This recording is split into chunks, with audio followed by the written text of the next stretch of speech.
IT job కోసం చూస్తున్నారా? ఐటీలో కెరియర్ బిల్డ్ చూసుకోవాలనుకుంటున్నారా? అయితే సమాధానం కోడింగ్ ట్యూటర్.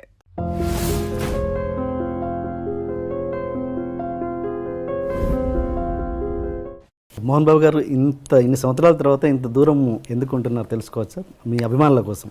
శంషాబాద్ పల్లెటూరు అంటే నాకు బాగా ఇష్టం. ఇక్కడ ఏంటంటే దీన్ని జల్పల్లి అంటారు.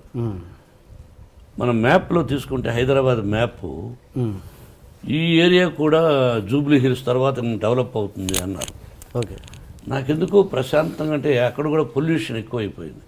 అందులో ఆ ఇంటిని నెంబర్ 1 లొకేషన్ అది. లక్ష్మీ ప్రసన్నకి ఇవ్వాలనుకున్నాను, బిడ్డకు అడిగాను, నాకు ఇది కావాలి డాడీ అనేది ఇచ్చేసాను. విష్ణు మనోజు అడిగినా ఇవ్వాల, పాపకి ఇచ్చేసాను. నేను ప్రశాంతంగా ఉన్నాను, మేము కలిసి ఉంటున్నాం, విష్ణుబాబుతో ఉంటున్నాం. మనోజ్ మాత్రం అప్పుడప్పుడు వారానికి 2 సార్లు వస్తాడు, 3 రోజులు బయట ఉంటాడు. నాకు ఇష్టం ఈ ప్రశాంతమైన వాతావరణం, శబ్దాలు. చూడు పల్లెటూరు వాతావరణం ఎలా ఉంటుందో. మా విద్యాలయాలు కూడా భారతదేశంలో అసలు ఏషియాలోనే గర్వంగా చెప్పుకుంటాను. అంత గొప్ప విద్యాలయాలు, గ్రీనరీస్, బిడ్డలు, క్రమశిక్షణ, ఫుడ్డు. ఓకే. మళ్ళీ ప్రొఫెషనల్కి వస్తే, గతంలో మీరు చిరంజీవి గారితో చాలా సినిమాలు చేశారు, కాంబినేషన్లో విలన్గా, ఇద్దరు హీరోలుగా చాలా చేశారు. విలన్గా చేశాను, ఇద్దరు హీరోలుగా కూడా చేశాను. మీరు లాస్ట్ సినిమా నాకు తెలిసినంత వరకు కొదమసింహం అనుకుంటాను, అంతేనా? దాని తర్వాత నాకు గుర్తులే. పట్టణం వచ్చిన పతివతల చేసాం, రంగా చేసాం, చక్రవర్తి చేసాం. దాని తర్వాత కొదమసింహం ఏమో గుర్తులే. కొదమసింహం లాస్ట్ చివరి సినిమా. ఏదైనా ప్రత్యేకమైన కారణాలు ఉన్నాయా మీరు మళ్ళీ చేయకపోవడానికి? చిరంజీవి అడిగితే ఇప్పుడు చేస్తారు. సైరాలో చేస్తారా అడిగితే? ఎందుకు చేయను, అంతేనా? ఓకే. చేయదని ఎవరికైనా చెప్పానా? అదేగా. అంటే ఏదైనా కారణాలు ఉన్నాయా గ్యాప్ రావడానికి అని? నిజమైన కారణాలు నాకు తెలిసిలేవు, అతనికి లేవు అని నేను అనుకుంటాను. ఓకే. ఓకే. మీరు ఇంతగా నన్ను ప్రశ్నిస్తుంటే ఎదిరిస్తున్నారు. బట్ మీరు పొలిటికల్గా ఉన్నప్పుడు ఏ జర్నలిస్ట్ ఎదిరించడం అంటే అప్రస్తుతంగా మాట్లాడినప్పుడు ఓకే అడగద్దంటాను. ఎదిరించడం వేరు, తిరగబడడం వేరు. బట్ రెండు చేయలేదు. ఇదే స్పీడ్ మీరు పొలిటికల్ లీడర్గా ఉన్నప్పుడు కాలేదు. జర్నలిస్టులని అంత ఎందుకు మీరు అంటే పొలిటికల్గా అంత స్ట్రాంగ్ కాదనా? అంటే మీరు మీరు రాజ్యసభ సభ్యుడిగా ఉన్నప్పుడు ఆ ఇంటర్వ్యూస్లలో ఇంత హార్ష్గా ఉన్నారా మీరు? హార్షా? ఇది మీకు హార్ష్ అనిపిస్తుంది? హార్ష్ మీన్స్ మీరు ఎక్కువగా ఇంత చనువుగా ఉండేవాళ్ళు కాదు.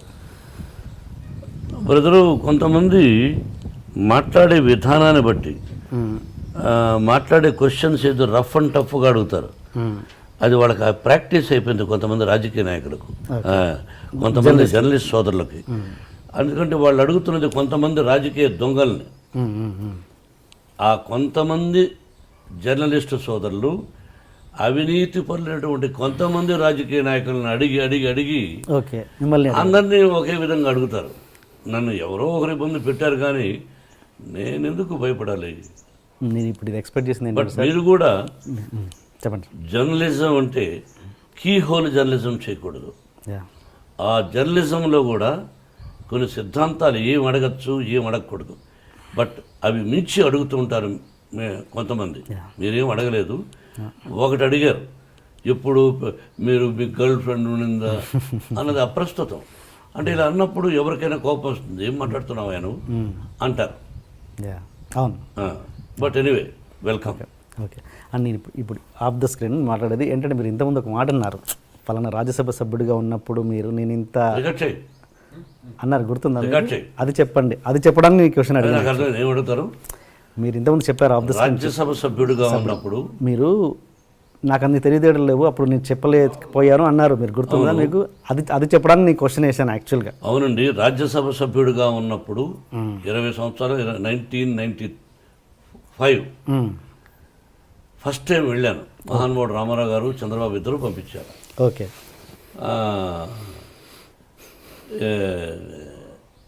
సడన్గా వెళితే నేను ఇంగ్లీషా బ్రహ్మాండంగా మాట్లాడలేను. అప్పటికంటే ఇప్పుడు కొంచెం బెటర్. అప్పుడు 30% అయితే ఇప్పుడు 75% ఇంగ్లీష్ మాట్లాడగలను, బాగా అనిపిస్తుంది. హిందీ అప్పుడు 2% అయితే ఇప్పుడు ఒక 25% మాట్లాడగలను అనిపిస్తుంది. తెలుగు భాష అప్పుడు అనర్గళంగా మాట్లాడగలను, ఇప్పుడు మాట్లాడగలను.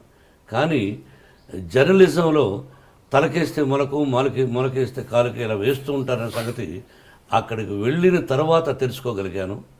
అంతే. సినిమా జర్నలిజం వేరు, రాజకీయ జర్నలిజం వేరు. Yeah, okay okay okay.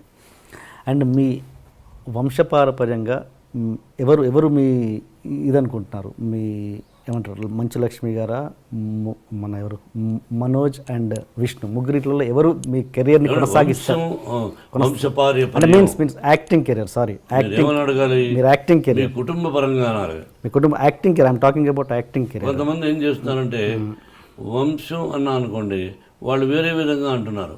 ఓహో ఈయన వంశం ఏమిటి అని. అంటే మా నాన్నగారు టీచరు, మా తాతగారు మామూలు ఇదిగా ఉండేవారు, నేను భక్తవత్సల నాయుడుగా మామూలుగా ఉండేవాడిని. ఏ విషయం మేమేమో రాజులం కాదు, రాజవంశం అని చెప్పుకోవడానికి కష్టపడి వచ్చిన వాడం, మధ్యతరగతి కుటుంబం వాడం. కుటుంబంలో మీరేమన్నారు? కుటుంబంలో యాక్టింగ్ కెరియర్, మీ యాక్టింగ్, నేను టాకింగ్ అబౌట్ యాక్టింగ్ కెరియర్. మన చేతుల్లో ఏమీ లేదు బ్రదర్. వాళ్ళ ఇక్కడ సినిమా రంగం అనేది అదృష్టంతో కూడా కూడుకున్న పని. వాళ్ళు యాక్టింగ్ పనికొస్తారా పనికిరారా అని అడిగారు అనుకో డైరెక్ట్గా. నా బిడ్డలు ముగ్గురు అత్యద్భుతమైన నటులు, ఏ పాత్రనైనా అవలీలగా పోషించగలిగినటువంటి నటులు. సక్సెస్ ఫెయిల్యూర్స్ అనేది కామన్. వాళ్ళు సక్సెస్ఫుల్ ఆర్టిస్టులు, ప్రజల చేత శభాష్ అనిపించుకున్న వాళ్ళు.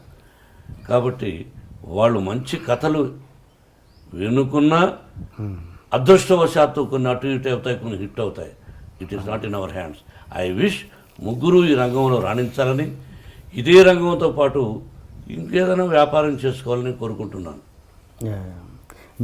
మీరు మంచు లక్ష్మి గారు కలిసి యాక్ట్ చేసే సందర్భం ఇప్పుడు రావచ్చా? మీరు కథ తీసుకురండి, చేస్తాను. అలాంటి ఉద్దేశాలు చెప్పారుగా, మంచి కథ తండ్రి చేస్తాను. ఆ అమ్మాయికి ఒక పొగరుంది నా ముందు, నేను చాలా గొప్ప నటిని. నాకు ఇంకా అహంకారమా పొగరా రకరకాలుగా ఉంది. నా ఎదురుగా ఎవరినో యాక్ట్ చేస్తే వాళ్ళకంటే నేను శభాష్ అనిపించుకోవాలి, నేను శభాష్ అనిపించుకోవాలి సినిమా చూసి అనే పొగరు నాకు ఉంది. సినిమా ఎవరైనా కథ తయారు చేసుకోవడం చేద్దాం. ఆ అమ్మాయిని ఏ సీన్లో కనిపించలేకుండా చేస్తాను. ఓకే ఓకే, నటుడుగా. అదే. అండ్ ఇంకా మీరు ఈ కమర్షియల్ ఎలిమెంట్స్ పక్కన పెట్టి, లైక్ మీరు బాలీవుడ్లో దంగల్ లాంటి సినిమాలు, అలాంటి సినిమా దంగల్ అమీర్ ఖాన్ చేశాడు దంగల్, అంటే అమ్మాయిలు కుస్తీ యా, అలాంటి అంటే ఎలాంటి కమర్షియల్ ఎలిమెంట్స్ లేకుండా, ఈ పాటలు ఫైట్లు ఇలాంటివి లేకుండా మీలాంటి నటులే చేయగలరు కదా, అద్భుతమైన నటన. అలాంటివి ఎందుకు చేయలేకపోతున్నారు మన హీరోలు? తీయాలని మన హీరో ఇతరుల గురించి నేను మాట్లాడాను. నేను తీయాలని కోరుకుంది. ఈ మధ్య నాకు 2-3 ఫెయిల్యూర్స్ వచ్చాయి, అందుకని డబ్బు పోగొట్టుకున్నాను. ఇప్పుడు ఈ సినిమా గాయత్రి హిట్ అయింది అనుకోండి, ఆ టైప్ ఆఫ్ కథ ఎవరైనా తెచ్చారనుకోండి, అది ప్రాక్టికల్. కొంతమంది ధైర్యం చేస్తారు, నేను కొన్ని సినిమాలు ధైర్యం చేశాను. మీకు అర్థమైందా? కాబట్టి ధైర్యే సాహసే లక్ష్మి అంటే ఇక్కడ లక్ష్మి ఉండాలి. ధైర్యే సాహసే లక్ష్మి అన్నారు, అంటే లక్ష్మి ఉంటేనే ధైర్యం వస్తుంది. అదే నీకు అర్థం కదా? అటువంటి చేయడానికి నాకు అభ్యంతరం లేదు. మా గురువుగారు ఎప్పుడూ తీశాడు మనుషులంతా ఒకటే అని. నేను యాక్ట్ చేశాను. ఓకే అండి, ఇప్పుడు గాయత్రి సినిమా గురించి మాట్లాడుకుందాం సార్. ఫిబ్రవరి 9వ తారీఖున ఉదయం వాటితో మహాశివరాత్రి ఇంకా 2-3 రోజులు ఉందనంగా గాయత్రిని, అత్యద్భుతమైన గాయత్రి మంత్రం, గాయత్రి దేవి, 24 అక్షరాలు, 24 దేవుళ్ళు ఉన్నారు దానిలో. అటువంటి గాయత్రి మంత్రం, ఆ పేరు విష్ణుబాబు పెట్టాడు. అది ఫిబ్రవరి 9 రిలీజ్ కాబోతుంది. విభిన్న పాత్రలు పోషించాను. అడగండి. మీరు ప్రతి సినిమా రీమేక్లు ఎందుకు తీసుకుంటారు? Most of the movies remakes ఎక్కువగా ప్రిఫర్ చేస్తుంటారు, మీరు ఎందుకు? లేదే, రీమేక్లు అల్లరిమొగుడు రాఘవేంద్ర గారి రీమేక్ ఓకే ఉన్నాయి, నేను పర్సెంటేజ్ ఎక్కువగా ఉంటుంది, రీమేక్స్కి ఎక్కువ ప్రిఫర్ చేస్తారు అన్నది. చాలామంది ఇష్టపడతారు. మీరు హిస్టరీ తీసుకుంటే పేర్లు చెప్పను. ఓకే.